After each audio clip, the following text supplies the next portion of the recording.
This is the Amp Hour Podcast, released April 14th, 2019.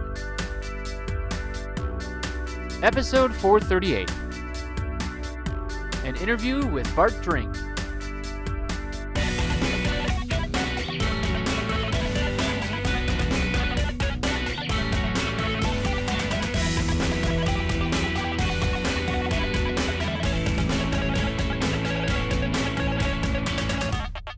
Welcome to the Amp Hour. I'm Chris Gamble of Contextual Electronics. And I'm Bart Dring with BuildLog.net. Hey Bart, how you doing? I'm doing great. This is our of total the fifth ever in-person recording, but this is the new rig setup, and so I appreciate you being here. Okay, well, it's my first. Yeah. Okay. Yeah. People probably know you from your robots, right? Yeah, mostly CNC and motion control, things like that. I know you because we share a locker at M-Hub. We do. I have 1/5 of the locker. That's right. And so, what are the things that you're building here? Well, I try and build anything that has to do with motion control and CNC. And lately I've been working at a small scale to try and just learn a lot of things without spending a lot of money. And that's sort of what I've been doing lately. Yeah. It feels like a lot of ESPs and then like plug-in boards, but also they're low cost enough that they seem really accessible. Yeah, that's the goal. And so I've been doing the ESP32 thing as part of that because it's a really tiny little chip. It's cheap. And the Wi-Fi and Bluetooth make it so that you don't have to lug around a laptop, too. Yeah, that's great. Yeah, we'll definitely get back to that stuff, too. I guess, like you do a lot of motion control stuff. Like how did you get into that? Why motion control in the first place? Well, it started as kind of a hobby. I was working at a company and just doing some things on my own free time and stumbled across a pile of stepper motors and started looking around. The junk bin problem, yeah. The junk bin, and knew that, they rotated. That's about all I knew. Okay, yep. And accurately. So started searching around to see what people were doing with them. And at that time, which was about 15, 16 years ago, quite a while ago, noticed a lot of people were doing CNC, and so I built my first CNC, and that's how I got started in it and kind of got hooked on it. What was your history prior to the pile of stepper motors? Okay, well, going way back to my first job, I worked at Williams Electronics designing pinball machines. Oh man, I just saw a thing about competitive pinball here in Chicago too. There was like an article that was like, if you ever want your palms to sweat while watching someone do pinball, it's like, oh, okay, but still, like it's a thing here, right? It is. Chicago was kind of the headquarters of pinball back in the day, and so I got this job at the entry level and was doing all sorts of things. But quickly, just because I was so young and eager, worked my way up to being able to design anything they were doing. And they had done some video games. Pinball was kind of dying, and then video games were coming along, and but they did games like Defender and Joust and Robotron. I don't know if you've heard of those. Well, I've read Ready Player One 4 times, so yeah, I've definitely heard of at least Joust. Yeah.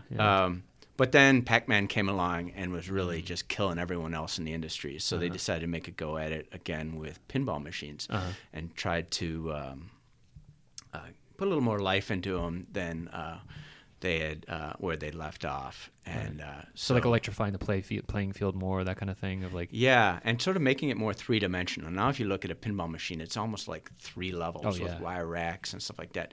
And we were the first people to do that, and we did games like Space Shuttle and a couple other games, which were the first. And I was right in there working with all that stuff, working with guys like Python Angelo and Steve Kordak, and these are famous names. Yeah, I can say I don't know any of these names, but I'm sure the people that are pinball, like I know Jeff Kaiser's a big pinball guy. I'm sure he's listening like, what? Like, yeah. So it was fun. I really didn't know what I was doing. These were just other workers there. Yeah. But it was fun. I mean, back then companies were so kind of stale and stodgy, but this was more like a startup kind of environment where people like stayed all night and slept on the floor. And, the cultural thing. Huh? Yeah, and I was really attracted to that. So cool.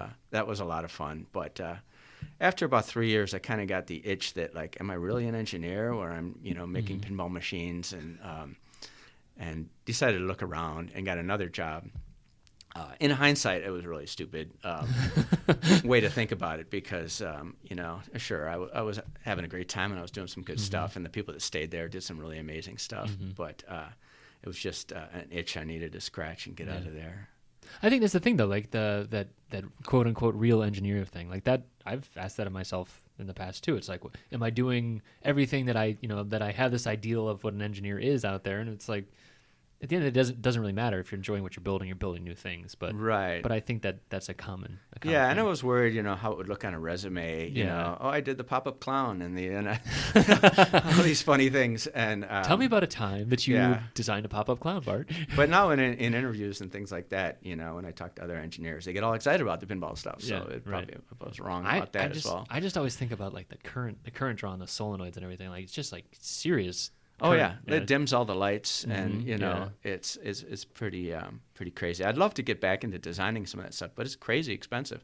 A solenoid for a flipper can cost $100. Seriously? Oh wow. And you got maybe 24 of them when you have all the kickers and all that. Yeah, so it's pretty unapproachable as a hobby. Yeah, I know. Romain is someone who worked on like an open pinball. He actually came to a thing here in town, and he was doing it's like an open pinball playing format, and it was like lower cost, but it was like the electronics were lower cost. It feels like the components you're saying, it's just a lot of copper, a lot of metal, just heavy duty stuff, and and low volume now too, right? Yeah, and there's a lot of wear too. So the pinball, is striking things with a lot of force, and the solenoids are cracking into hard end stops and stuff, and things just fall apart if you don't design them well. Okay, so what'd you do after that then? Then I worked at a company that did high-powered transmitters, microwave transmitters for satellite communication and deep space networks, and completely different. Let's talk about pinball again. Come on. No, that's super cool. It was interesting, and worked my way up, and probably worked there for over 20 years. Wow. And was the mechanical engineering manager for most of the time, And that probably has like a lot of impact on like, because microwave is so like shape dependent. They always got those crazy ass antennas and doing weird things. It's not just designing a box, I'm guessing. Yeah, it's not just designing a box. We were working with klystrons and traveling wave tubes. Oh wow. We were really high power, multi-kilowatt, and there's a lot to do with high voltage and high power dissipations, and then the RF has to be transmitted through waveguide because it'll smoke a piece of coax, and so you have like waveguide switches and all sorts of things that are really exotic. Yeah, what do those look like? Well, waveguide is like a rectangular cross-section tube that is like proportional to the wavelength. So it's like this rectangle that's going from the transmitter all the way to the antenna. So like almost an extruded piece of copper or something like that? Yeah, exactly. So when you go, let's say you want to switch it for like a redundant system. So if one transmitter goes down, you can bring the other one up. It's done mechanically. It's like this rotating piece of a 90-degree angle of this rectangular waveguide. Oh, that's super cool. Yeah, and some of it, like the lower frequencies, like the 2 gigahertz stuff, can be 3 inches by 6 inches. Holy crap! And then like the high stuff, like 50 gigahertz, might be, that same in millimeters, 3 millimeters by 6 millimeters. Sure. So it's pretty interesting, but. The high voltage was always a big challenge because you're basically doing a switching power supply that has like 220 in and 10 kilovolts out. Lost a lot of good men out there. Yeah, we didn't lose anyone. That's good. But doing printed circuit boards that are floating at 10,000 volts is pretty interesting. A lot of challenges. You talk about creepage and clearance and stuff like that. This is measured in inches. Yeah, right. And everything's potted, but then you've got all this heat. Maybe a kilowatt of heat sometimes that you got to get out of this potting area. Wow. Did you do like heat guides too then, or how did you get it out of the potting? There were some ceramics that were relatively conductive, like alumina and beryllium oxide and other exotic ceramics, and they can conduct heat and not the voltage. So we would do it that way. But then sometimes you just need to get a really large heat sink. So we would use heat pipes to spread it to farther points and things like that. And just a ton of air. Yeah, right.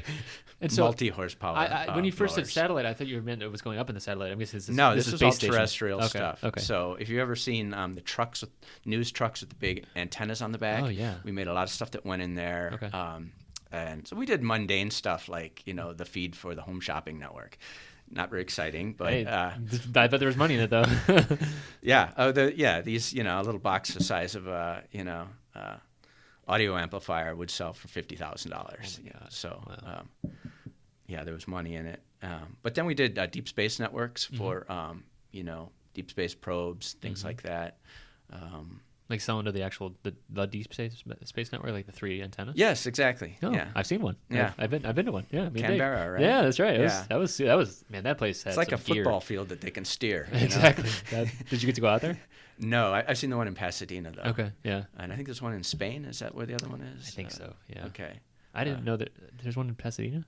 I thought it was somewhere else. There in the is one. States. I don't know if it's part of the Oh, triad. I thought the third one was somewhere else, but maybe I'm wrong. Okay. But yeah, I'm sure JPL's got Yeah, a bunch of gear. I think so. Yeah. And yeah, that was cool. And then we also did a lot of military communication stuff. Sure. Right after 9/11, all those wars out in the desert, they had a lot of bandwidth requirements because suddenly, they were in the middle of nowhere and they were having They want video internet. feeds. They want internet. Yeah, sure. Yeah. And they use X-band, Uh-huh. and they were using up the satellite capabilities. So they started leasing commercial satellites, and that meant they had to have a whole new set of equipment. Got it. And so that was a big market for us. And that was interesting because the ambient temperature we had to operate in was 60 C. Oh my That's God. about it's like 140 F, I think. yeah, right. Because you Yeah. got it's 110 degrees outside, 100 or whatever it is. Oh, but it's 30, more than that, 30 yeah. C outside, but yeah, and then, And then you got a blazing sun. Yep, and, and you're inside a it's- case then, and Yeah. oh my God. So that was a big challenge. Is that like changing to like silicon carbide and like really exotic materials, or what had to change? Yeah, the materials you can work with are somewhat limited. You get what you can.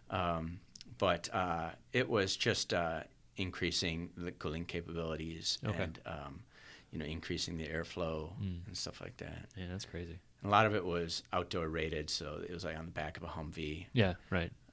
And that was kind of crazy too, because like those television news gathering trucks, as soon as there's a hurricane, they want to go down there and film it. Yeah, So you right. have to be able to have your outdoor equipment just sitting out, on the back of an antenna in hurricane conditions. So what are some things that you could teach our listening audience about designing for hurricane and or desert conditions? Yeah, I don't know. Start with $50,000. Yeah. Or more. Yeah, well, the thing is, the military specs are all published, and you can get those, and they're really a good place to start with, Oh, okay. like for exotic environments. Let's say, how much rain do I really need to deal with? And you can just look that up and find it, and then, it'll tell you that maybe 90% of the activities are covered by like 4 inches an hour and 50 mile an hour wind. You can start with that, and then they have tests to find for you and labs that are already set up to do it. That's so great. just design, test, iterate. Pay money. It's right. Yeah. Yeah, lots of big, thick gaskets. Yeah. That's You want something that's compliant. That kind of bends and moves with the weather. okay. Cool. So then, how did that? Was that where you found all the steppers? Or was I think I stumbled across the stepper motors there. Okay. And started playing with them and did the CNC machines. And so, like, when you say CNC machines, can you define CNC machine? It's basically, computer-controlled motion. So anytime you're doing precise motion in multi-axis, that's what I consider CNC, coordinated motion. Yeah. So you got to go from X1, Y2 to X5, Y5, and, within a perfectly straight line under really tight control. Yeah. So it's broad, 3D printers, a CNC machine. Milling, right? We're Milling, both at all M-Hub right that now. stuff. We're there may be a milling machine that kicks on at some point, and we will definitely hear it if that is the case, because they're Yeah. also they're loud. And so John Saunders has also been on the show before, so I'll call that out too. So he's at NYC CNC, same kind of things, I guess. He's using it instead of building it, I'm guessing. Right. He's doing the machining piece. Yeah. So like plasma cutters, even pen plotters, 3D printers. Yeah. Milling machines. Routers. But actually, I guess Nadia Peak's been on the show as well, and she was doing the flexible. Did you see her stuff ever, where she makes one axis either rotational or linear, and then she kind of glues them together in different manners and makes different tools? Yeah, I've seen some of her stuff. Yeah. I mean, there's another whole thing of robotics, which is very, very similar, and you use a lot of the same equipment, but it might be a little different. You're trying to get to a target, but you might not really care. As long as it stays within an envelope, that it gets there. So you could use vision, to close the loop. But with CNC, you really have to precisely control every little aspect of it. Yeah. And so, that's probably good for talking about where we kind of are in the stack too, because it seems like thinking about like a John Saunders. John is basically programming either in G code or some higher level like CAM CAM, right? The toolpath which generates G codes. Or then even above that would be like 3D CAD. But now you're talking about even getting down below to like steps and sending steps to individual steppers, right? In the beginning, I was just using programs. There's like Mach 3 and Linux CNC, which were basically using the parallel port of a PC. Until you couldn't find computers that had parallel ports anymore. Yeah. Right. Yeah, but back then they were everywhere. Yeah, I was using like 486s and... they were pretty tightly coupled with that parallel port. And I think when they started abstracting a lot of stuff, that's when they lost that tight coupling. And parallel ports, you could get a USB parallel port, but it really wasn't the same old parallel port. Yeah, I had one for my old CNC machine, and that was the thing that crashed every time. Like if it was going to crash, it was going to crash at the USB to parallel converter. Yeah, they really weren't, as deterministic as the old like hardwired parallel port, because I think you send it to USB and USB is like when I'll get there when I get there. Yeah. So that's what we were using for that, and then I got into doing instructables things. I can't remember how I got started with that, but I did a series of instructables, and I think I was making some toys for the kids and stuff like that, then one of them, I can't remember what the topic was, but I made a human-powered Segway. Okay. So basically a unicycle that looks like a Segway. It was kind of a lean forward, it goes forward kind of thing, or what? No, it was completely human-powered. There wasn't a piece of electronics on it. Okay. And it was kind of a joke more than anything else, but it was getting all these votes as like to win this contest, which was a Epilogue laser. Oh, okay. And I'm like, Epilogue laser, that sounds great. Yeah. I'd love one of those. Yeah. And so I was getting all my friends to vote for this thing. And then I looked, as I was getting closer to the end, I started looking up, the cost of one of these lasers. They were like $18,000 to $20,000. And I was like, holy crap, I could have like a tax bill that would exceed what I even consider the value of this machine. Like if I went bought one at the store. Or you just bought parts even, right? Yeah, I like if I could go to the store and buy one, I'd probably pay $2,000 for it back then. Sure. And then here, this is an $18,000 thing. Yeah. So I started thinking, well, maybe I can make my own. Yeah. And so did you win though? I mean, I didn't win. I didn't deserve. It's better to if win. you win and then you're like, I don't want it. I don't want that tax bill. It was awesome though. But so that like got me started doing a laser cutter. Okay. And I started that website buildlog.net, and it's sort of like BuildLog was I was going to log the whole process and stuff like that. And it was really the first comprehensive open source laser. And that's kind of what I got initially known for. It was called the 2.x laser. And so then I started selling kits for those, and probably sold about 400 kits, laser kits. Wow. So a lot of people got them, and it was a pretty vibrant project. So people kind of throwing in some help and feeding back. Yeah, and that was, I really kind of got hooked on that, like creating a community around something. Yeah. And, you only have so much time. People have all these great suggestions. You're like, yeah, okay, I'll put it on the, the someday list, the roadmap. Yeah. And, but then, someone else on the forum would be like, hey, I had a few minutes. I gave it a try, and it really worked kind of cool. I tweaked it like this, and, let's incorporate that into the thing. So I did, that was actually the second laser. That was the 2.x. The first one was clunky and made out of like a plywood frame, and I was trying to really simplify it. And the last thing I needed to simplify and lower the cost was the linear bearings. And we were using aluminum extrusions with glued on V-rails. Okay. Could you explain what those things are? Well, it was like a rectangular cross-section, 20 by 40 millimeter, T-slot extrusion. And then it did these metal V's that you would glue on, and then, the inverse shape of a wheel, a notched wheel, would roll on it. So maybe like what's a good, is there a good product that people could think of that might use these kind of things? Maker Slide. That's where I'm going with All right.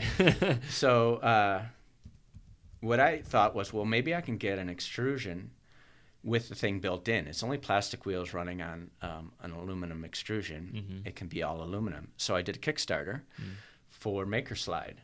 And this was back in the early days. This is probably like 9 years ago. So early days of Kickstarter, you said. Early days of Kickstarter, before there was ever $1 million Kickstarter or anything like that.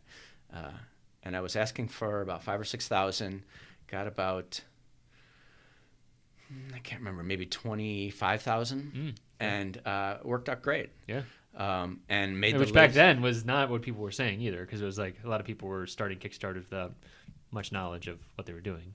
Yeah, and I was one of them, and I learned a lot. Sure, but you also had manufacturing experience. You know what I mean? Yeah. Like that's I think the big difference. Right, and one of the things that I learned is if you have a Kickstarter and you're looking for some money, plan for getting more money than you asked for, because you're basically saying, I'm going to work my butt off for these people that give me the money I need, and then I'll have this tool, this extrusion tool that I, wanted. But then, well, if you get more money than the extrusion tool, what are you going to do with it? You're basically working your ass off 4x more than you expected. Right. And so, that's something to plan for. Plan for too much success. You might have thought of this as a product launching another product. And so that was a bit of work, getting all that stuff out. So what'd you have to do to actually get Maker Slide out? So like basically you were then sourcing, you basically approached extrusion houses or something like that. And what does Maker Slide look like then too? Maker Slide looks like, and I'm sure you'll put a link to the Kickstarter. Yeah. It looks like a rectangular extrusion with two of the adjacent corners having little points on them. Okay. And those points are what the wheels roll on. It's a little like triangles, like half diamonds, and the wheels roll on those. Got it. And it's since been extended. It was one of the first linear extrusions out there, but now there's like open builds and stuff like that, and they've got a lot of different ways of doing it. They actually did the negative of what I did. They made the V's go into the extrusion, whereas I had them projecting out. And there's a lot of merit to that because the V's that I have are very prone to damage, whereas they have them protected in a pocket. But now there's a lot of extrusions out there. And the interesting thing about the Kickstarter, it was re-kickstarted in Indiegogo because it was open source about 5 times around the world. Really? So I don't know if that's ever happened before, but there was Australia, the UK, all sorts of things where these different Kickstarters and Indiegogos. So they basically took your files and they're like, I'm going to just do another run of this kind of thing? Exactly. Oh, yeah, and now you can buy it natively in probably 8 to 10 tools around the world where you can buy it. Wow, that's great. So it's kind of like a viral idea, but kind of actually replicated and manufactured different times. Yeah, a true open source idea. You let it go into the wild and it's made its way into things. And what was happening was I was still working 40 hours a week, but I would basically come home and I had these lasers, which I really enjoyed filling the orders for, but now I had Maker Slide. And so I would buy it, So I got a company in Michigan to make the tool, and they make it, and I think you have to do about 1,000 pounds minimum. It's a weird, like, that sounds very arbitrary, but it makes sense probably from a material and cost perspective. Yeah, there's a lot of waste because they have to push it through the tool and tune it and things like that, and they use these giant billets of aluminum, and it's a really cool process. Oh yeah. It looks like a locomotive with it's so hot you can't even approach this machine. Yeah. And I always think of like Play-Doh, but like hot molten metal Play-Doh. it's hot. Yeah, but it really never like looks liquid. It is kind of like Play-Doh. It you can see a little discoloration. I mean, aluminum doesn't get red when it gets hot. Sure, yeah. And so you really don't notice anything other than you just kind of see it sliding out, and it goes along these long tables, really long, like 300 meters long. Whoa, really? Yeah. Wow. And like a whole factory almost then. A whole factory, a long factory. Wow. How do they cut it up later? Like what do they? Yeah, do? they cut it up later. But when they first push it out, there's like a wiggly end bit, and then it goes out, and then as it's going down this table, it gets some slight distortions on it, and then they want to stretch it to get it straight again, and then they cut it, and where they cut it, they kind of bend it a little, so there's a little waste at either end, but that stretching process gets it really straight. And then they have this table that kind of pushes it off to the side, and another piece comes out, and then they cut it. And they'll cut it to any length you want, right. But they charge for cutting. Sure. And but like, what is so that first piece after they stretch? Like, how long is that? Is that like 100 meters long still? Yeah, they don't really stretch much length out of it. They're just sort of like if it's got if it's got a little bit of a wiggle to it, they're just kind of pulling the wiggle out because they want it as straight as possible. Yeah. Wow. Then. But the service I was offering was cut to length. So you say, you're building this laser and you want a 400 millimeter piece and two 200 millimeter pieces. I would deliver those to you. So I didn't know what size to order because people were just ordering random sizes. Sure. So I ordered the longest piece I could handle, which was 20 feet long. It delivered to your house 20 feet long? long? I went and picked it up. Oh, my God. In a rented Ryder van. And drove it home and loaded it into my garage, and I created a cutting operation there. Wow. Which was interesting because to get the best yield, I used some yield software, which basically takes all your orders and puts them into an optimizer. An optimizer, yeah. And this was like a one-dimensional optimizer. There's 2D and probably 3D, like for packing a truck optimizers. Sure. Well, Oshpark, when Lane was on back in the day, he always talked about building an optimizer for. Yeah, it's like nesting, like of parts and stuff like that. And it was pretty interesting. So I had like a web store that would take the orders in, and then the more orders you process at once, the more optimization you can get. Yeah. So it would print these labels out in totally automated. So it'd print these labels and in order of my cuts. And then I would stick the label, and the label would have the length and who it went to. So I might need to cut 10 or 12 of these 20-foot pieces. And it's actually really easy to cut. You just use an aluminum chop saw. And then it might take 12 pieces before one order got filled. So they'd be stacking in these little stacks around the room. Yeah. And then it would say, one of whatever. So then I would know when one order was filled, and then I would ship it off. But it was literally taking me probably about 25 to 30 hours a week on top of a management of engineering job. Right. So I was eventually getting kind of burned out. I didn't know what I was going to do. Yeah. And that's when I approached Inventables. I said, why don't you guys fulfill it for me? And Zach Kaplan, the CEO, who I'd known for a while, jumped at the opportunity and said, okay, yeah, we'll fulfill it for you. He was going to do it in a different way. He was just going to get, stock lengths. Standard pieces, yeah. Standard lengths, because it really is pretty easy. Yeah. It was a smart move on his part.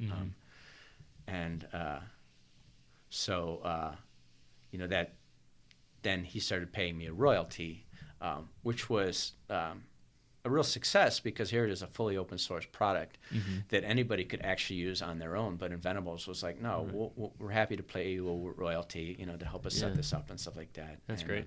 And they still pay that royalty. That's great. Yeah. It's going on like 8 years now. Yeah. Because it's used on the X-Carve. Okay. Right. And which I'm sure we'll get to as well here. Yeah. Yeah. So what is Inventables for people who don't know? Inventables is a desktop 3D carver company. They make the Carvey and the X-Carve. They did the Shape Oko when that first came out. So that's their whole business, is just these 3D carvers and all the materials to support that.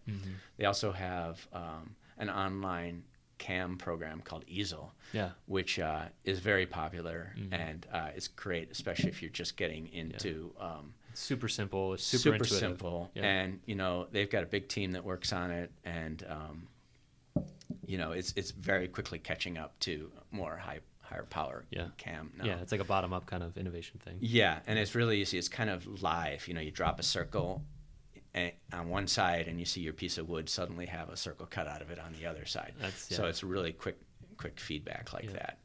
And it's more, the way of thinking is not like CAD, it's more like Paint. Illustrator. Okay, yeah. Where, instead of like filleting and things like that, you could just move a circle onto a corner, and subtract and stuff like that. So I think a lot of artistic people have a shorter learning curve.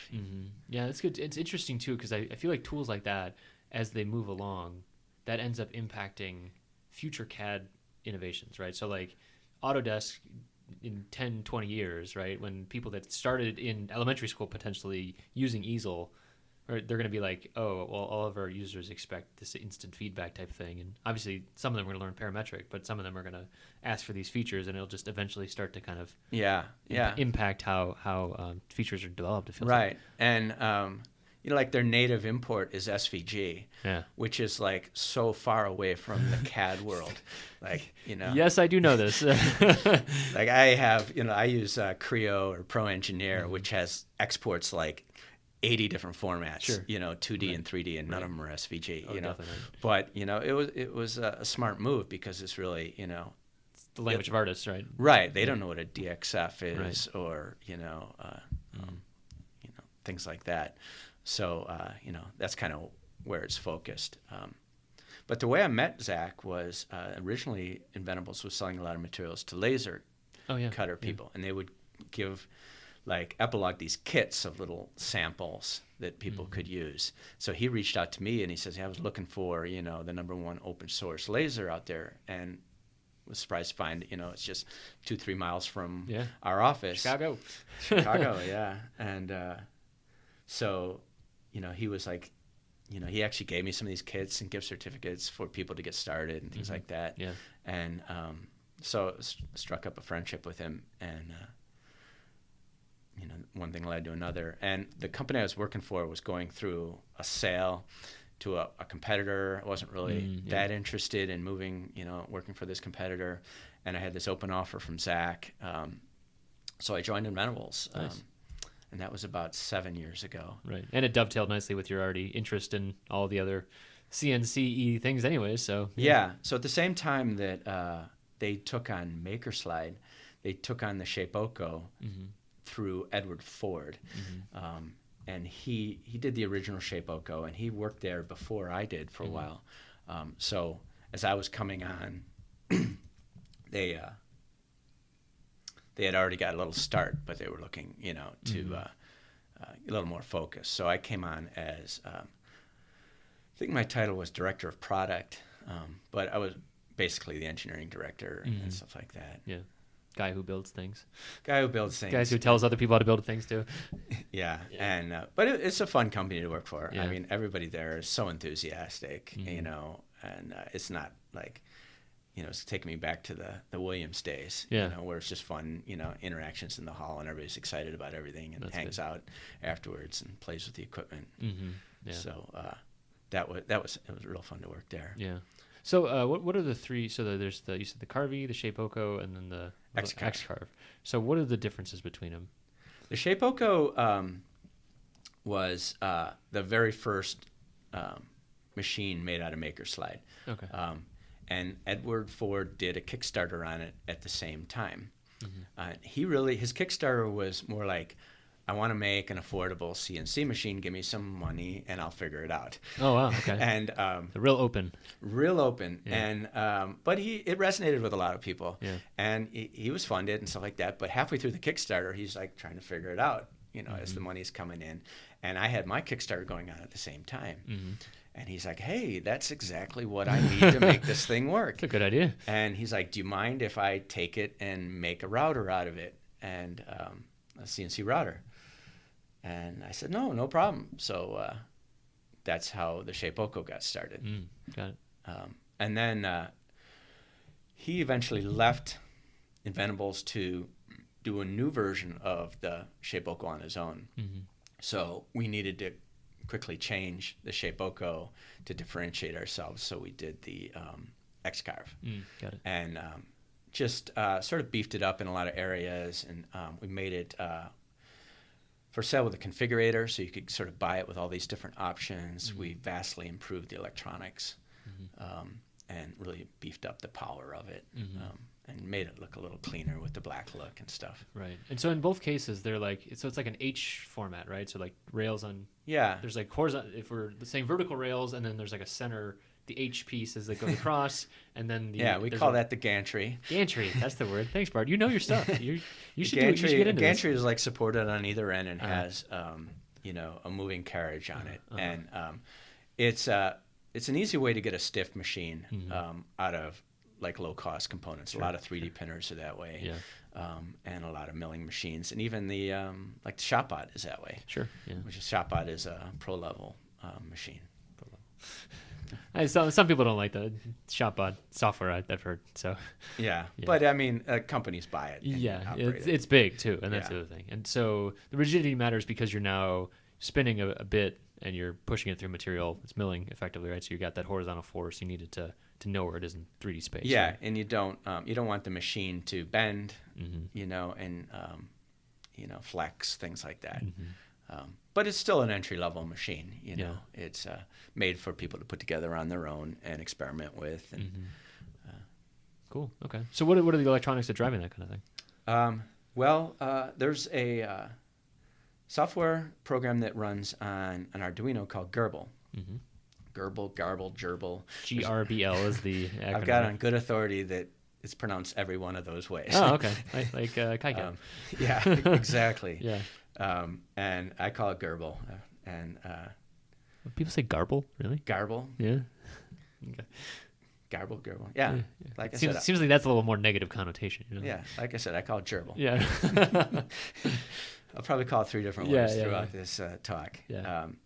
Which was written by a guy in Europe, and he basically was trying to put a CNC controller onto the Arduino. It's kind of like putting a ship in a bottle. That was his analogy. Okay. And like, you can't do this on an 8-bit 16 megahertz thing, and he did it and did a good job of it. And then it was picked up by another guy by the name of Sonny, who took it much further, put like a higher level motion planner and stuff like that. And it's a really high quality motion planner on an Arduino, and just about all the RepRap, Marlin, Repetier, and stuff like that took its original motion control from Gerbil. Oh, interesting. Okay. So these are the firmwares that are written more for 3D printers, but you're saying that like the bones of it are the Gerbil. Bones of it that like can I get from here to there in a clean and efficient way? Is it written? Is because you need to have a lot more math functions in there? Like what is? I don't know anything about it. So what are the hard parts about doing like a motion controller like this you're talking about? Well, it's it's a lot of math, but like doing a straight line from point A to point B, you have to accelerate and then go at a constant speed and then decelerate. But if you're doing that in 3 axes with 3 different motors, and each motor might have different max speeds and max accelerations, coordinating that. And then, so that's one thing, which really isn't that hard of a problem to solve. But if at the end of that line, you're now going to take like a 15-degree angle off of that, you come into that corner, coming to a complete hard stop, and then restarting is, the basic way you would do it. But let's say you're doing a circle. Sure. Things get a lot more complicated. Yeah, right. And a lot of these are actually breaking it down in little line segments and doing a motion plan that allows it to not come to that complete stop. And so it's whipping around the circle. It looks like it's just cruising. And it's very accurate. I mean, it's like hundredths of a millimeter accurate that it's breaking it down into. But that's where the big math comes in. Got it. Sines and cosines, huh?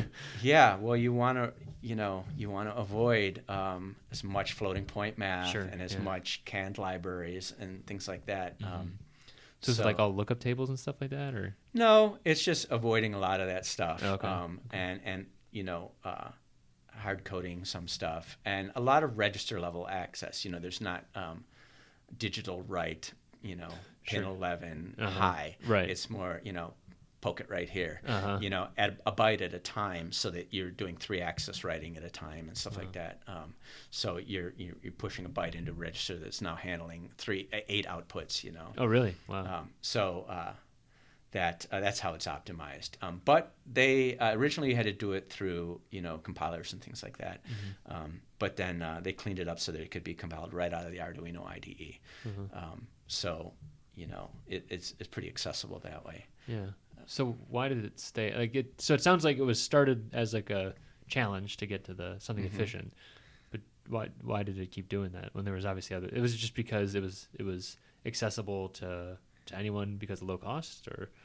Yeah, well, so when people were starting to get away from the Mach 3 and the Linux CNC and looking for a cheap alternative, you don't want to run Linux CNC on your 3D printer. Yeah. And what accessible hardware is out there? It was the Arduinos and the Arduino Mega. The basic Uno was what was running most 3-axis CNC, and the Megas. I don't know if you've heard of like ramps controllers or something like that. Yep. That's so it's got like 1284 on it or something like that, right? The Mega is a Mega 1284. I don't know. 2650. Yeah, 2560. Right. Yeah, something like that. Yeah. Okay. The Mega. Okay. And that's and okay. So it was just to make it low cost and widely super low cost. accessible. Yeah. Okay. And so that back to like what's in the X controller, which is the controller for the X Carve.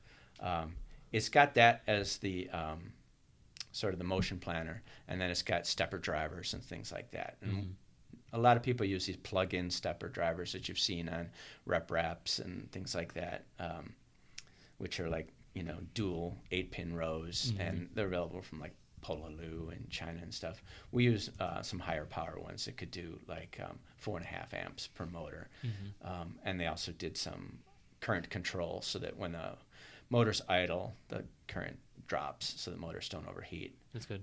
So that's basically it. I mean, we tweak Gerbil a little here and there, but that's what it is. You just beefed up Gerbil. Okay. Yeah, that's good. That's good. Okay. And I mean, so like for someone that's getting started, I hear the sound of CNC in the background.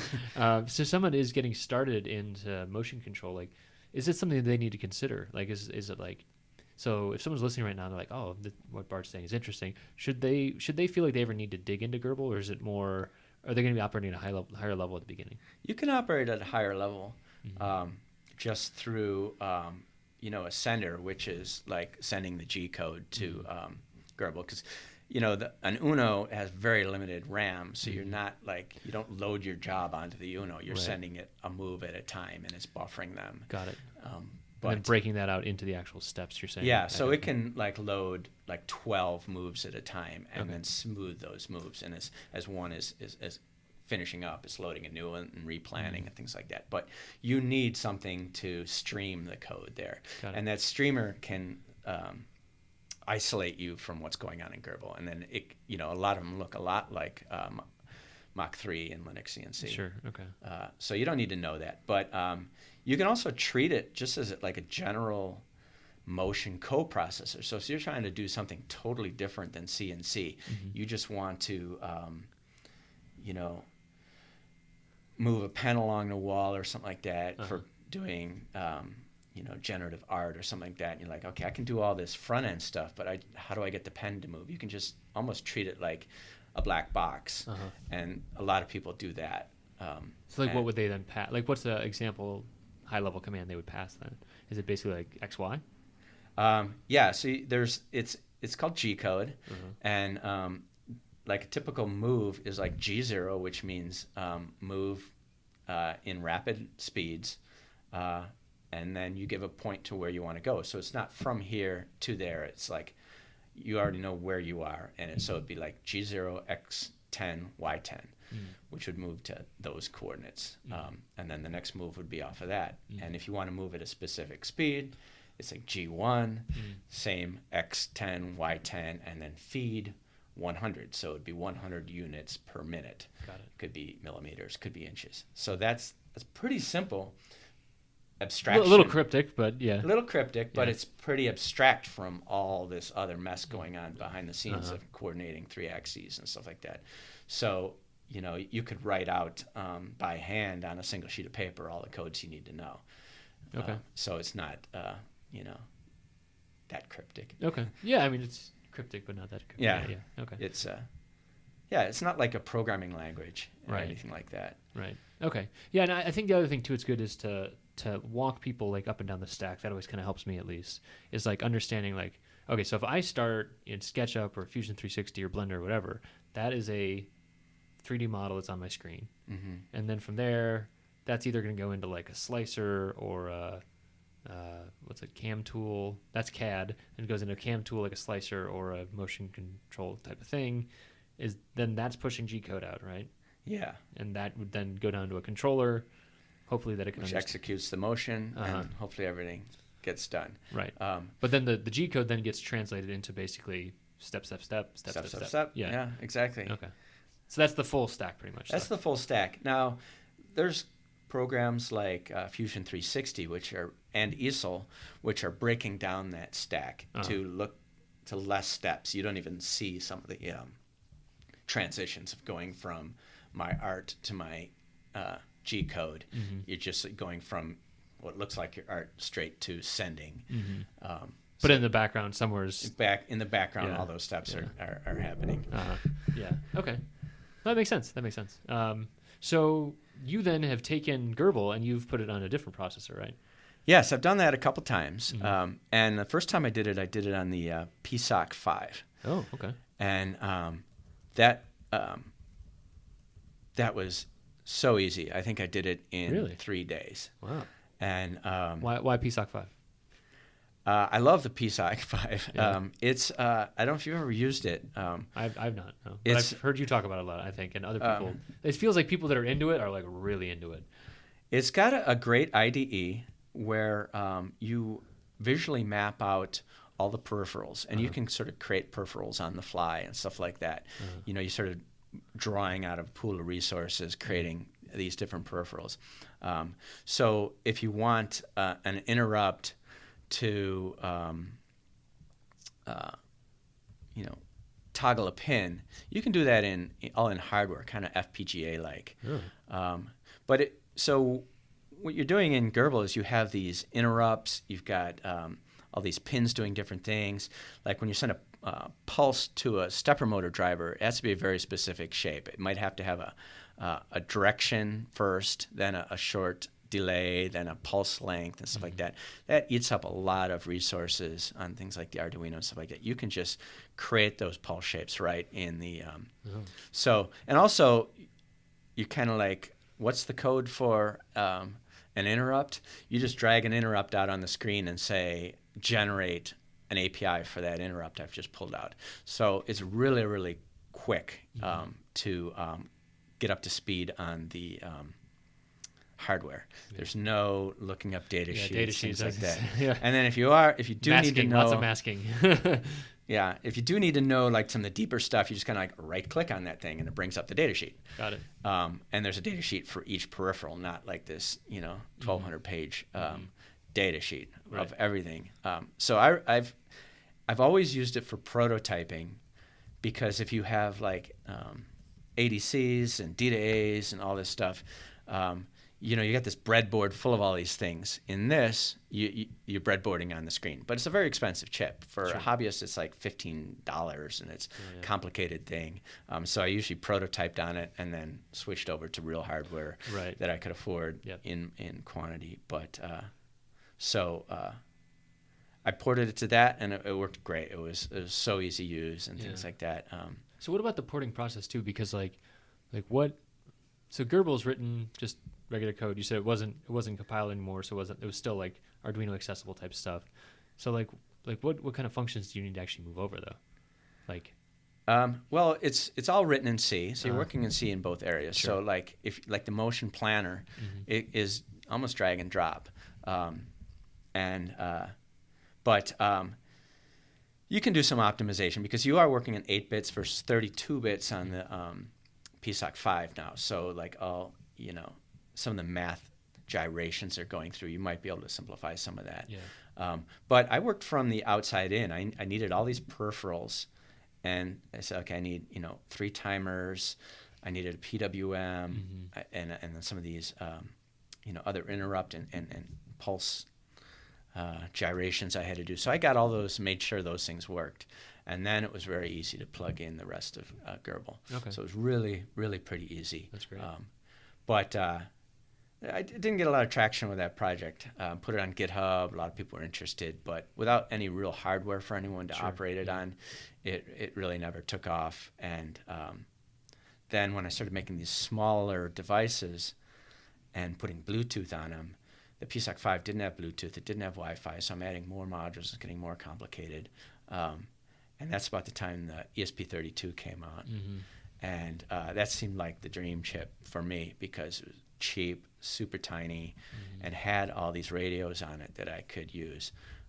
Why did you want those? Just for easy access to the thing?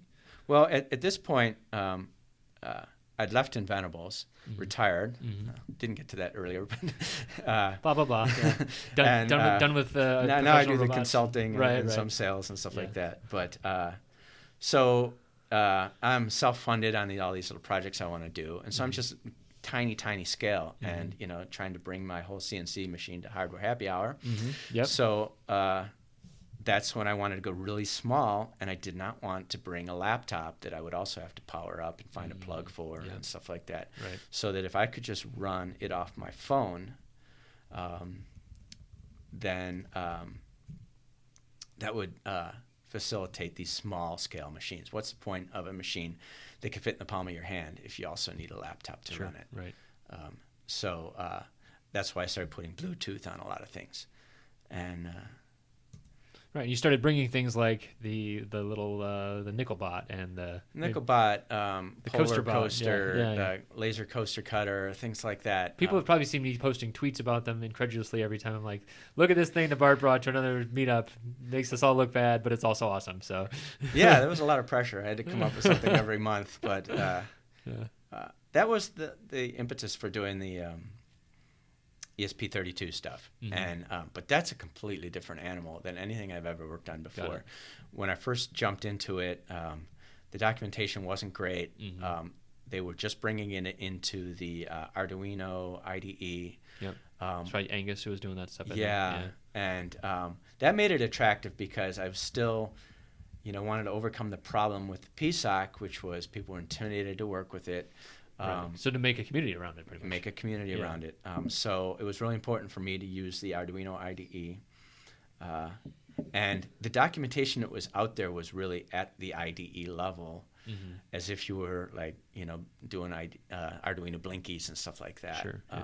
So it was a lot harder for me to port it over.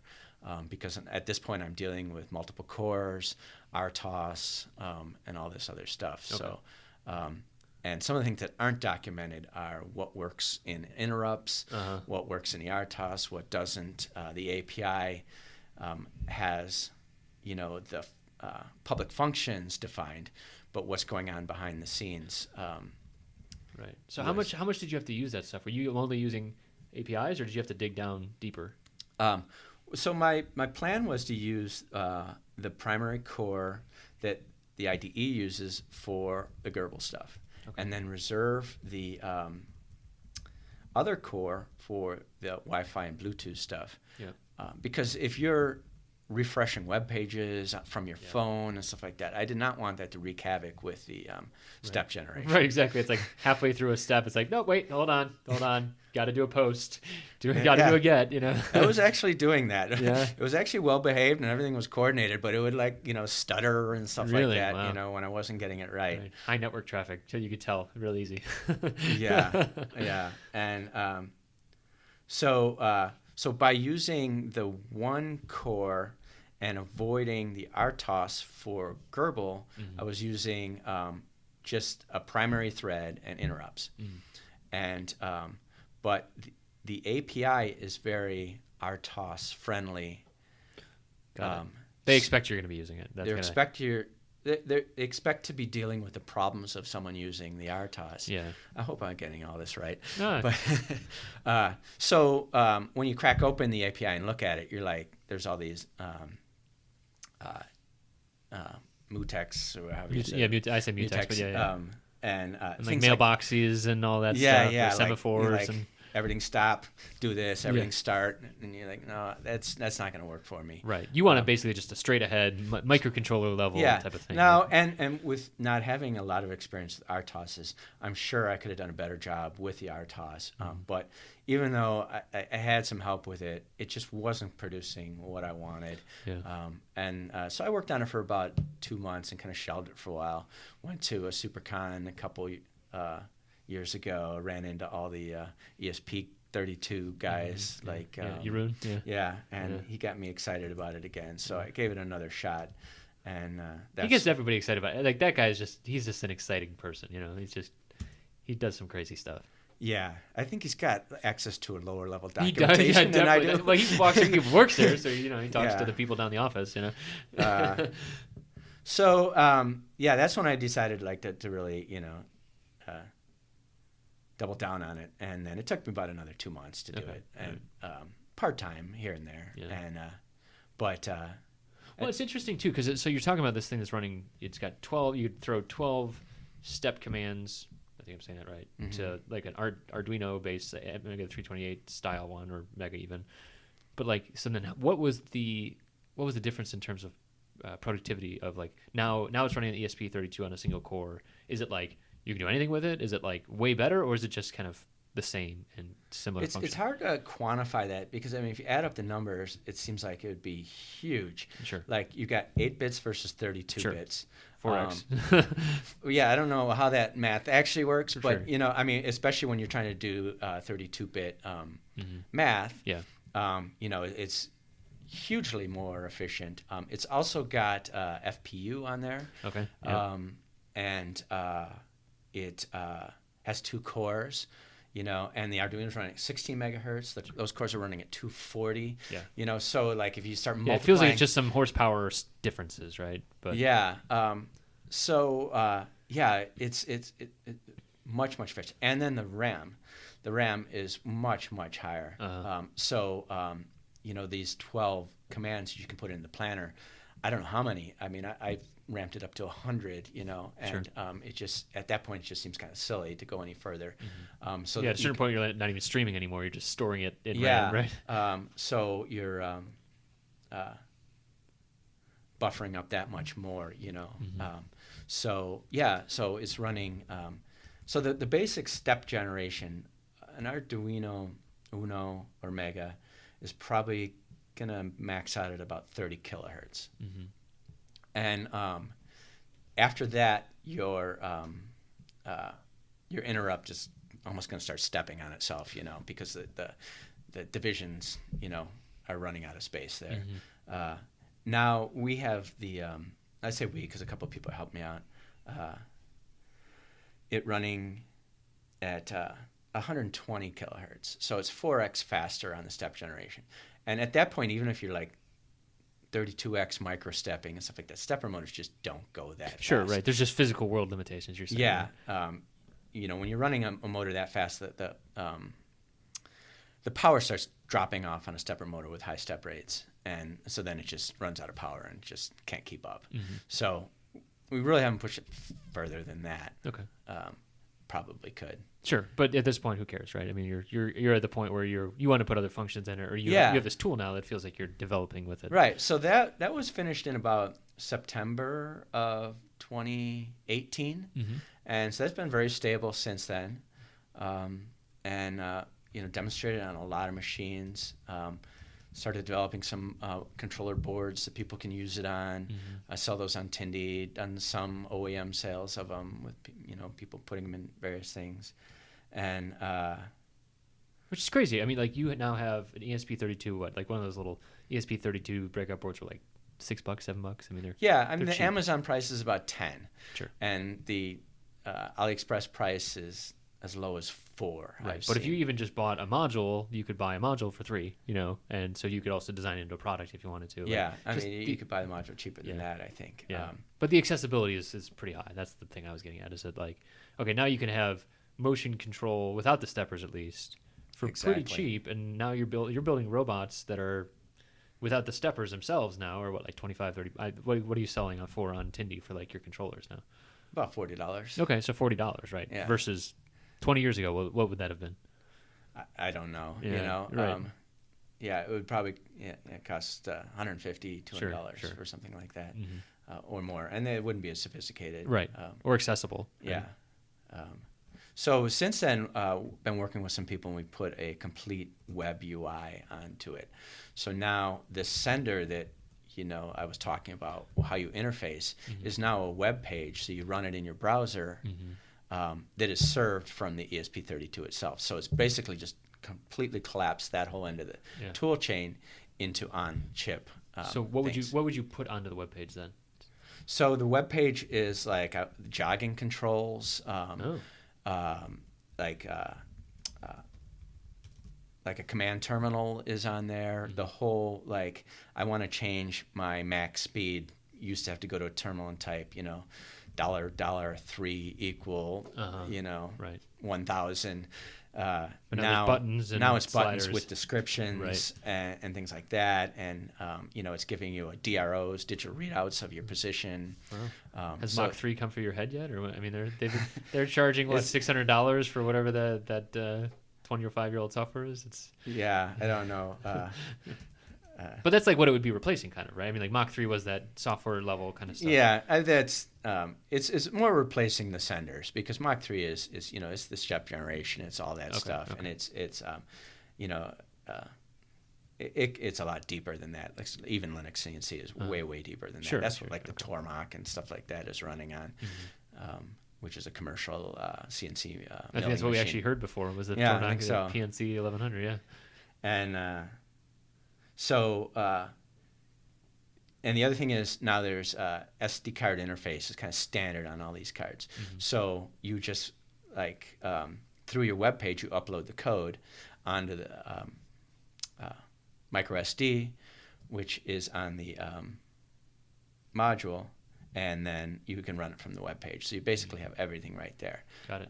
And since we have the SD card and the web UI, we're considering as a next step is to put an easel-like program right on there. So now you almost have everything. And it's going to start out simplified by using an SVG to G-code generator.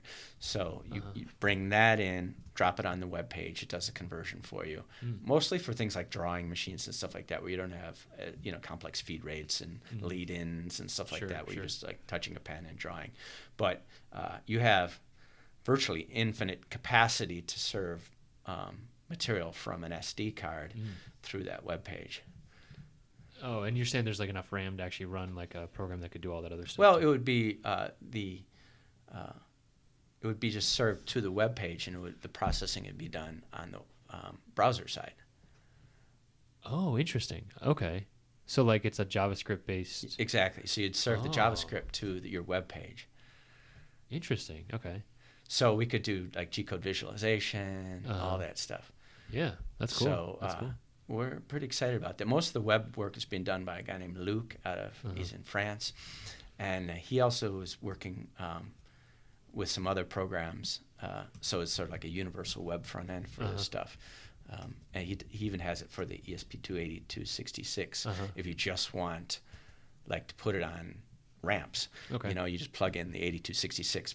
Put Oh, that and it's front like end. it's like a retrofit almost. Yeah. That's cool. That's a great idea.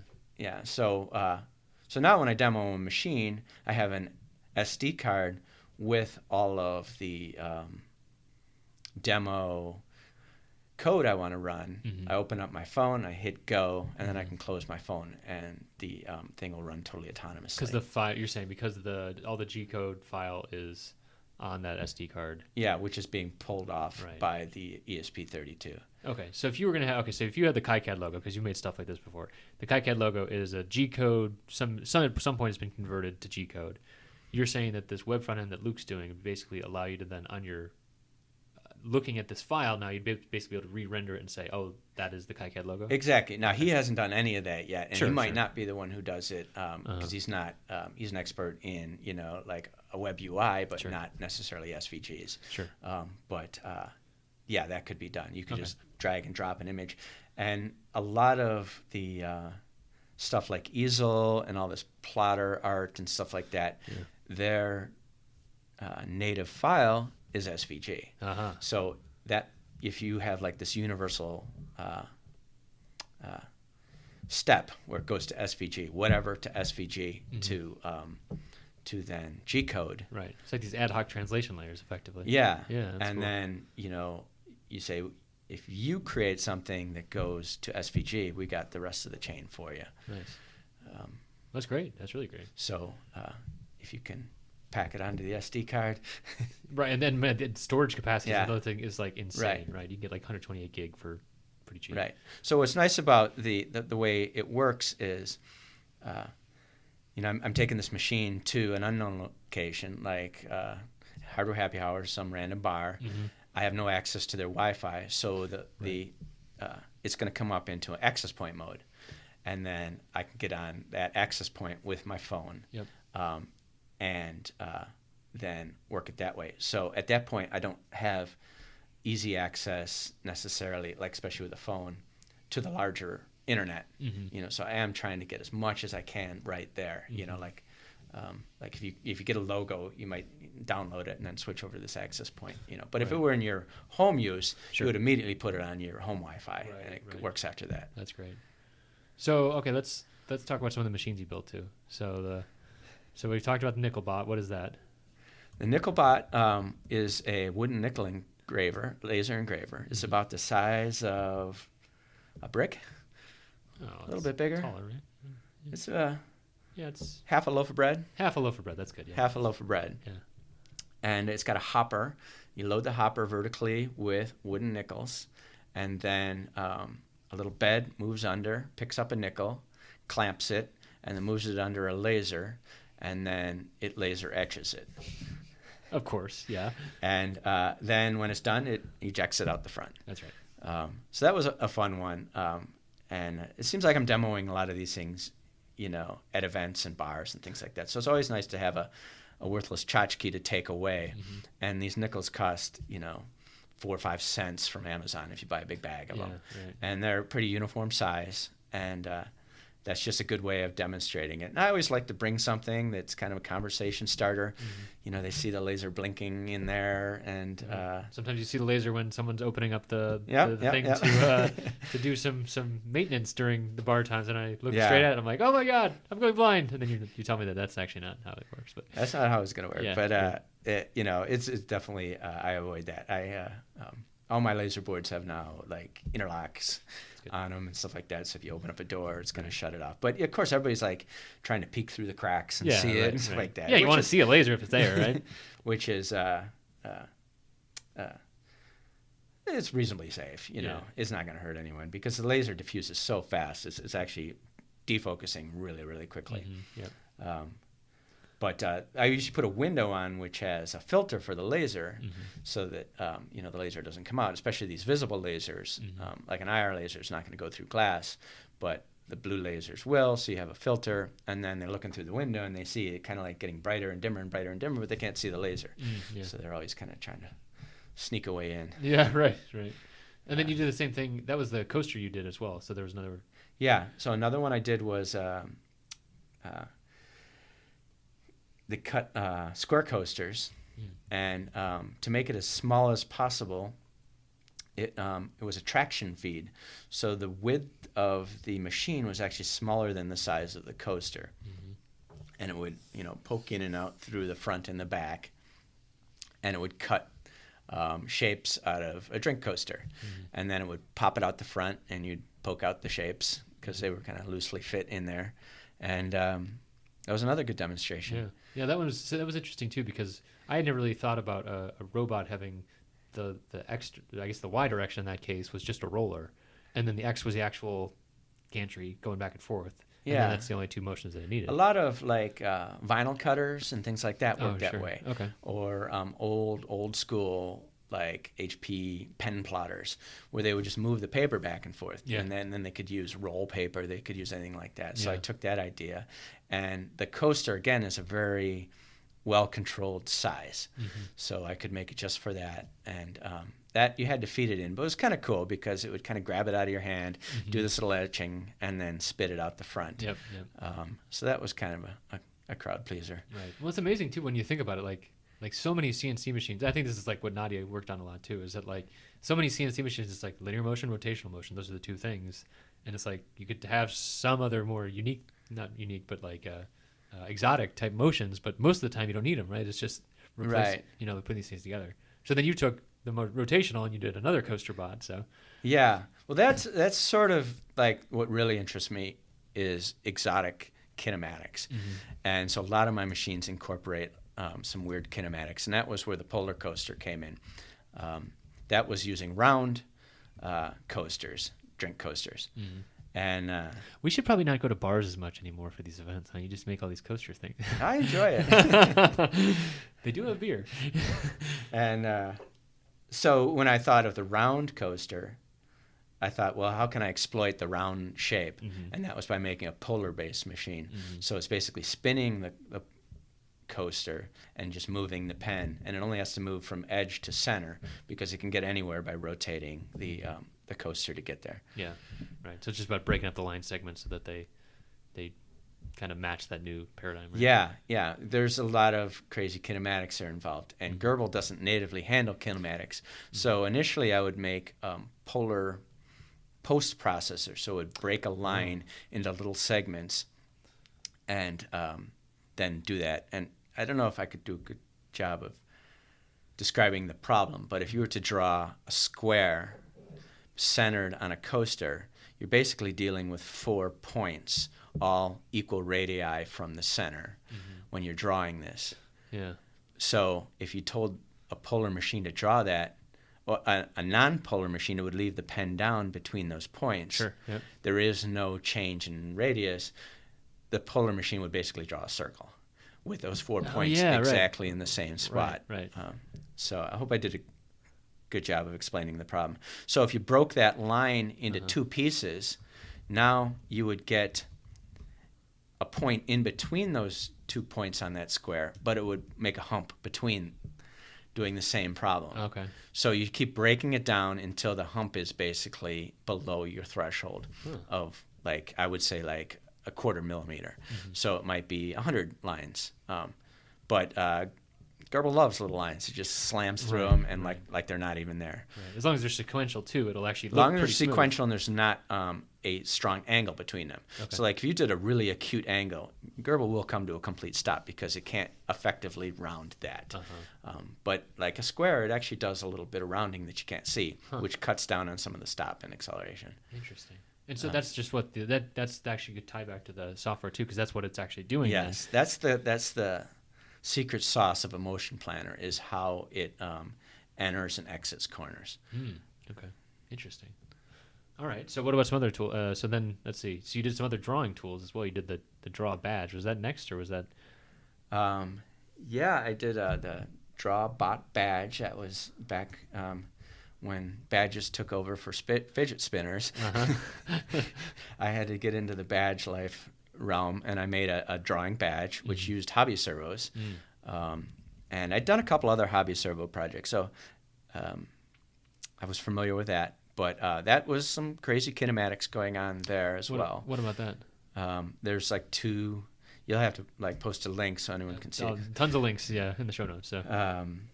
2 servos are adjacent to each other, which moves some arms, so it's like a 4-bar linkage. Because of the shape of the arm, you're saying. Because of the position of that I had to put these hobby servos in, and they were cheap hobby servos. They were like $1.10 each from China, so they weren't real accurate, and so it was kind of, I called it adorably wiggly lines that it would make. That was a fun project. I think I did a workshop at SuperCon with that. I think I took on a little too much ambition on that project, tried to make it a full-fledged CNC controller that could do anything when really it just needed to be a badge. So it was kind of badge life hell for about a month and a half. People doing too much for badge life. Who would have thought? But it was a fun project. Yeah. So before you go on with this stuff, so you mentioned like the breaking it down into lines and like having to do this math, polar to Cartesian, right? Yeah. What are you doing that with? Is that all like Python, or what are you doing that processing with? So I generally do it in Python, and it's like a script. But now that it's on the ESP32, I can actually do that in real time. Okay. So when it sees a line, it'll actually break it down in real time before Gerbil actually needs it. It'll break it down into the thing. So there's like built-in, I call it like a basic kinematics. It's not like true kinematics where there's inverse, forward kinematics, stuff like that. It's just basically pre-processing it before it gets there. Okay, so let's go back. So you're saying when it's a line, it would be that same G0, X10, Y10, right? That's the thing you're saying, go 10 units right and 10 units up, or whatever it is. That's the line you're talking about? Yeah, so if it were like, it would break that down to the point where it's not visible anymore. So I would like add in it's going to deviate from the perfect path. And in the kinematics pre-processing, it says don't deviate more than 1/4 of a millimeter. It's whatever you want. Sure. It gets more and more lines the deeper you go. But if you got a pen that's twice that diameter that's doing the drawing, why not use that number? Okay. So that was done in a Python script. It would just take the G code in one end and spit it out the other end. Just same kind of G code in, but G code out. G code in, G code out. Got it. Okay. But 400 lines in, 6,000 out. Yeah. Right. Okay. Yeah. Just because it says this doesn't look like it's going to be possible. Exactly. Do these other sub moves. Right. But when you're drawing the KiCad logo, it's already 400 lines, because there's so much detail there. So it might only add 4 or 5 extra ones for, the asterisk somewhere, Sure. Yeah. So it doesn't necessarily explode it too high. But ESP32 will just do it on the fly. And I've done that as a demonstration project on, I can't remember which one I did that on. I think it's the string machine. Okay. So I have a proof of concept that it works in this sort of pre-processing route. What I'd like to do is a more pure kinematics where it's sort of inverse forward kinematics. I'm probably not going to do a good job of describing this. I'm pretty out of my element right now. So when you're kind of throwing away a lot of what the machine is capable of when you're doing this pre-processing, because you have these like accelerations, maximum acceleration in any axis, and max speeds and things like that. And that's kind of lost in this when you get to exotic kinematics. Gerbil still thinks it's working in Cartesian space. So okay. So is it because like if you had a line that was then broken into 3 segments, right? You would normally, if it was able to do the whole line, it would accelerate at the beginning, accelerate at the end. But now you're cutting into 3, so now you accelerate and decelerate 3 times. So like if you have a exotic robot arm with 6 axes, what you really want to deal with is the acceleration and stuff of not only the tip, but each joint has its limitations. So it's non-linear. So as this pen might be moving or whatever your end effector is on the robot, the joints might have to work at the same speed of that end effector. The joint might have to move at different speeds along the way. It definitely will have to. Oh, got it. And so you have to, a true kinematic will also take into account those joints. Got it. So you're no longer talking about axes, you're talking about joints, and so you say, move this tip at this speed. Okay, I'll do that, but I'm also going to deal with all these other joints as well. And so then it's optimizing for, you basically bound the problem for a particular joint, you're saying. You can go this fast, you can accelerate this fast. Yeah. And then that has to play back into the model, you're saying. And then, yeah. Now things like Linux CNC do that natively. Got it. And so that is the true way to do it, where you just have two equations, a forward equation and a backward equation. There might be not equation, more like methods, box. giant long methods. But some of them are pretty trivial. Yeah. But then you can abstract it from the machine a little better. Okay. And that's what I was going to ask, because it seems like you could do a wall plotter, you could do a string machine, you could do a robot arm, and then everything else stays the same. Right, because it seems like a Boston Dynamics has got really, really optimized joints and everything that's on there, right? All their kinematic models are figured out, but they know that machine, and it's like you're talking about prototyping new machines. You prototype every month or two, you've got a new thing. So is that what you're saying, is being able to abstract it to your next prototype also takes advantage? Yeah, that it's more of a universal solution. Okay. where it's easy, and then there's a trivial kinematics for Cartesian. It's like x equals x, y equals y, z equals z, move on.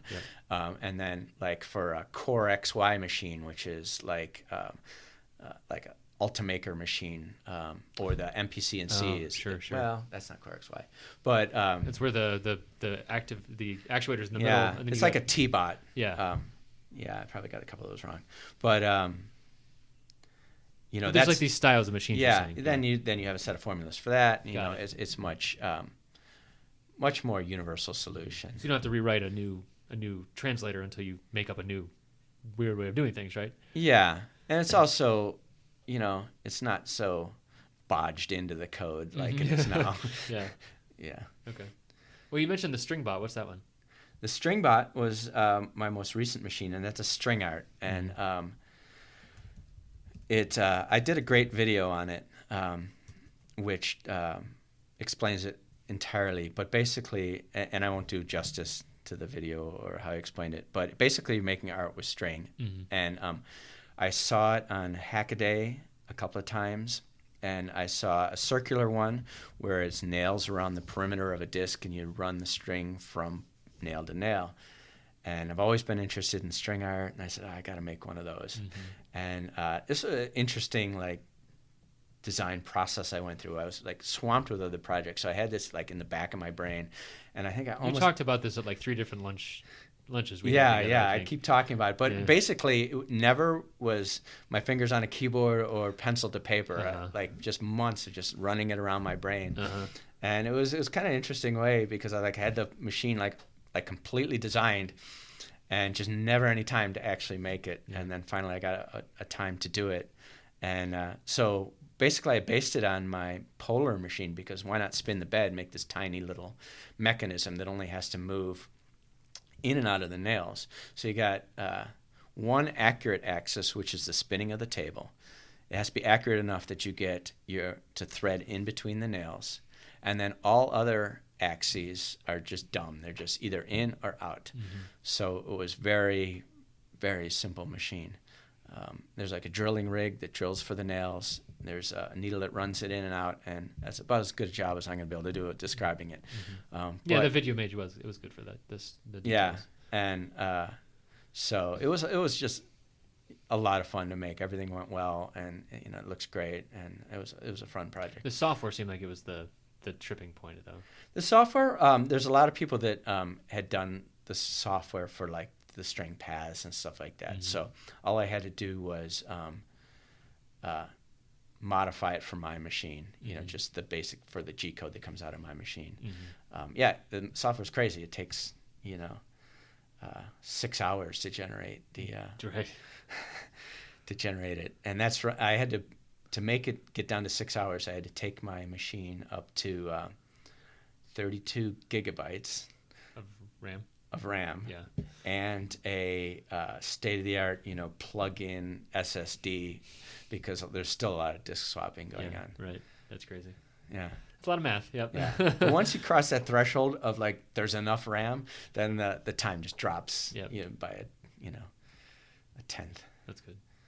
Yeah, it's weird too. I mean, it's weird to me to think that like after all that, so you have these images, right? And now that you use you said in that video, you use MATLAB for generating this thing. But then at the end of the day, it's still G code that then goes down to motion steps, and like it's that same kind of path each time.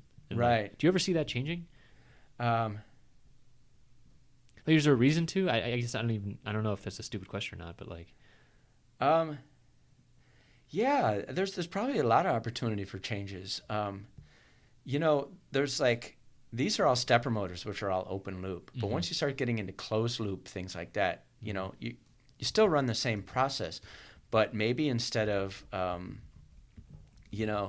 like getting the needle to run through the nails, in such tight coupling, you just have a camera that watches it, and it's like, it's a little close. Let's move this thing this way and stuff like that. That you could close the loop in different ways. Not everything has to be super accurate. You're trying to get from here to there, like especially with robots. Yeah. Like if you're trying to get a robot to tie a shoe, you really can't program that. It needs to see the lace and how it's laying and things like that. Right. So, in those type of things, I see a lot of areas for that to go, and then maybe it can make it back into CNC, Yeah, right. Well, that's what I mean, though. Like, so say you have a vision system today, right, and your thing knows that it's a shoelace, and it says, okay, now flip the shoelace over here, and it even calculates the path. Okay, the little arm has to go from X1 to X2 or whatever, right? Yeah. It's still stepper. It's still like there's still some G code-esque command there, and maybe it's just because that's I don't know. Like Gerbers are never going away. Probably not going away. G code doesn't seem like it's going away anytime soon. Yeah. Well, it's like one of the things I think about is like jogging a machine. If anybody's used a CNC machine, you hold the key down and it slides left, and then the page up and it slides in the Y. But like actually like getting it to target like right over where you want to be is annoying as hell. You kind of want to just like. The pick and place that's out here is not too bad on that. It has like a picture of the bed. You click on the bed, exactly, and it goes there, right? Right. Well, there are some centers that do that, but more like if you had a joystick, where you're just kind of swinging the joystick around, saying, I kind of want to go this way a little here, and not that you're swinging the direction around, but you're swinging the target around. And I think that's maybe what the Neoden does, where you're like, this is the place I want to go. Right, and then it's back calculated from there. Yeah. Now, definitely they're using stepper motors, and they're using probably some G-code behind there. Cheap. That thing is cheap. The Neoden 4 is not expensive. So. So that, and there's senders that do that, where you can like click on your thing and it'll go there. Just... getting away from so much hard, exact, go this way, go that way. I think there's a lot of opportunity. But I kind of like this compartmentalized idea of the motion planner, because then I can like abstract that away. Sure. You're like, I figured this out once, I'm done with it, right? Yeah. And like that it is now my, motion control little worker that all I have to do is say in this high level language, do this, do that. Right. I actually would be very surprised if I walked up to the bench and I saw you working with something that was not an ESP32 in the near future, because it's like, why would you redo that unless there's some real reason to do that, Yeah. Because it's done, right? Right. Unless unless there's a better one, I guess. Yeah, of course. But I'm saying that like you're saying with the compartmentalized, Yeah. But I don't really see the need to get away from the Gerbil-based stuff, because it's plenty powerful for what I need to do. Yeah. It's just the peripherals around it that I might change. Like right now, ESP32 doesn't have a native USB. So like you said, you can get it for $2 and plop it down, but you need the support structure around it and stuff like that. It'd be nice if it had native USB. I've heard rumor that I heard rumor at SuperCon that Nespresso might have one. So I heard a lot of rumors too. I didn't, they kind of nod, right. But this Chip 7 or whatever they call it had no evidence of that. Plan when we get there, right? Yeah. Yeah. But the nice thing, if it had native USB, is not only right now it's it's USB to serial, you could then have, it would mount and look like a flash drive or things like that, drag and drop, and everything that USB can do would come into play. Yeah, that's real nice. Yeah, I do like that on the SAMD chips. Yeah, that's real nice. Once it's native, then the USB is free to do what USB does best. Right, and dropping stuff on boards too. It's just you drop it down, hook dropping up D+. Firmware. Yeah, right, exactly. Yeah, that's great. That's killer. So that helps a lot. Yeah. Well, what else should we know about you, Bart? I mean, we've been going here for 90 minutes, pretty strong. So that's about it.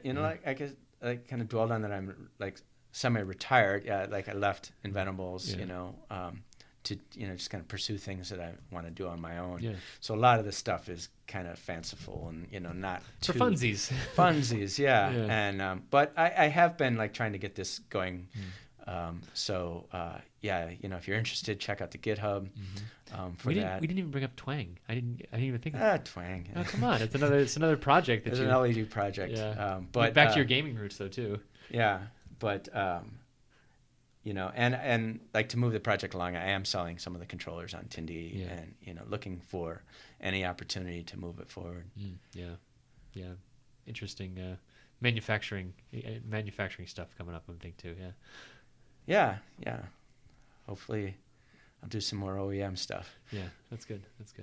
Well, cool. I'm excited. I mean, I'm always excited when you come to meetups and stuff and bring more robots. So it's good to have that. And I think that this is like given your background too, and you're a software, electronics, and mechanical. It's all together. It's like a really good, meeting point of all those things. I really do. I like that as an example of like, no. This is like you need all these disciplines, but it's also now it's accessible. It's open source. It's great. I mean, it's really great to see more people doing it.